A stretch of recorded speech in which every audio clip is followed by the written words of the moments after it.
Pernah nggak sih kepikiran kenapa kita selalu butuh komunikasi dari sekedar ngobrol santai sampai diskusi serius? Komunikasi itu udah jadi bagian dari hidup kita. Bahkan tanpa komunikasi, kita nggak akan bisa memahami orang lain, menjalin hubungan, atau mencapai tujuan bersama. Nah, di video ini kita bakal bahas faktor-faktor yang membuat kita berkomunikasi, teori-teori yang menjelaskannya, serta berbagai jenis hubungan antar pribadi. Jadi pastikan tonton sampai habis ya. Setiap orang pasti punya alasan buat berkomunikasi, entah itu karena ingin menyampaikan informasi, berbagi cerita, atau sekedar mencari perhatian. Tapi sebenarnya, apa saja faktor utama yang membuat kita berkomunikasi? Yang pertama ada perbedaan antar pribadi. Setiap orang itu unik, punya pemikiran dan perasaan yang berbeda. Komunikasi jadi cara buat memahami perbedaan tersebut. Yang kedua, ada pemenuhan kekurangan. Gak ada manusia yang bisa hidup sendirian. Kita saling melengkapi dengan cara bertukar informasi, dukungan, atau sekadar menemani. Yang ketiga, motivasi berbeda. Ada yang berkomunikasi buat cari informasi, ada juga yang buat hiburan, ada juga yang sekedar ingin didengar. Lalu yang keempat, harga diri dan pengakuan. Manusia itu makhluk sosial yang butuh dihargai dan diakui keberadaannya. Faktor-faktor ini sejalan dengan piramida kebutuhan Maslow yang menunjukkan bahwa manusia punya kebutuhan dasar seperti makanan dan tempat tinggal, sampai kebutuhan lebih tinggi seperti hubungan sosial dan aktualisasi diri. Dan buat memenuhi semua itu, kita butuh komunikasi. Komunikasi bukan cuma soal ngobrol biasa, tapi juga ada teori-teori yang bisa menjelaskan bagaimana hubungan terbentuk dan berkembang. Nah, nanti aku jelasin beberapa teori penting dalam komunikasi antar pribadi. Yang pertama ada teori self-disclosure atau jendela Johari. Teori ini tuh menjelaskan bagaimana seseorang membuka diri dalam sebuah hubungan. Nah, ada 4 area dalam jendela Johari nih. Yang pertama itu terbuka, yaitu hal-hal yang kita dan orang lain tahu tentang diri kita. Lalu ada buta, hal-hal yang orang lain tahu tentang kita, tapi kita sendiri tuh gak sadar. Tersembunyi, yaitu hal-hal yang kita ketahui tentang diri kita sendiri, tapi tidak kita ungkapkan ke orang lain.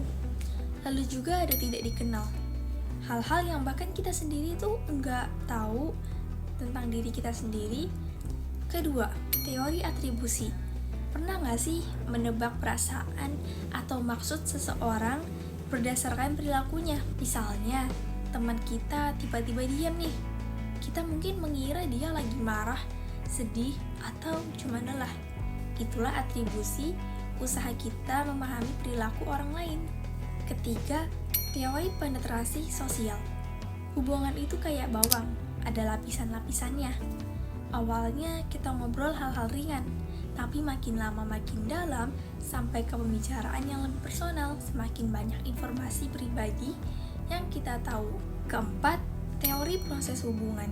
Hubungan itu nggak statis, ada yang berkembang, jadi lebih erat, ada juga yang merenggang atau berakhir. Setiap interaksi membawa perubahan dalam hubungan kita dengan orang lain. Teori pertukaran sosial.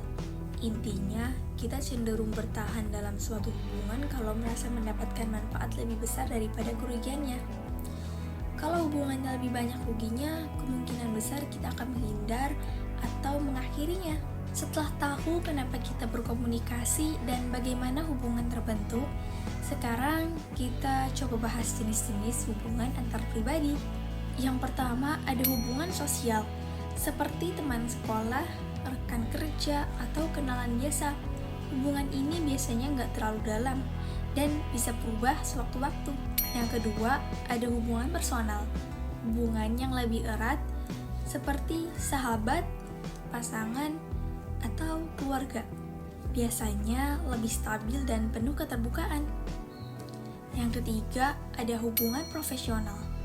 Hubungan yang terjadi di dunia kerja atau akademik. Misalnya antara bos dan karyawan, dosen dan mahasiswa, atau klien dan penyedia jasa. Yang keempat ada hubungan fungsional.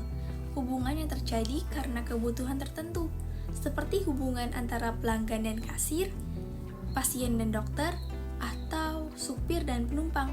Setiap jenis hubungan punya cara komunikasi yang berbeda. Misalnya kita nggak akan ngobrol sama dosen seperti kita ngobrol dengan teman sebaya, bukan? Nah, jadi kesimpulannya dari semua yang sudah kita bahas tadi, bisa disimpulkan bahwa komunikasi itu bukan cuma sekedar berbicara atau bertukar pesan, tapi ada juga faktor-faktor yang mendorong kita buat berkomunikasi. Ada teori-teori yang menjelaskan bagaimana hubungan terbentuk, dan ada juga berbagai jenis hubungan yang berbeda cara komunikasinya. Jadi coba deh pikirin, seberapa baik komunikasi yang selama ini kita jalani. Apakah kita sudah cukup terbuka dan memahami orang? Sekian dari saya, Hilda Aryani. Kurang lebihnya mohon maaf. Wassalamualaikum warahmatullahi wabarakatuh.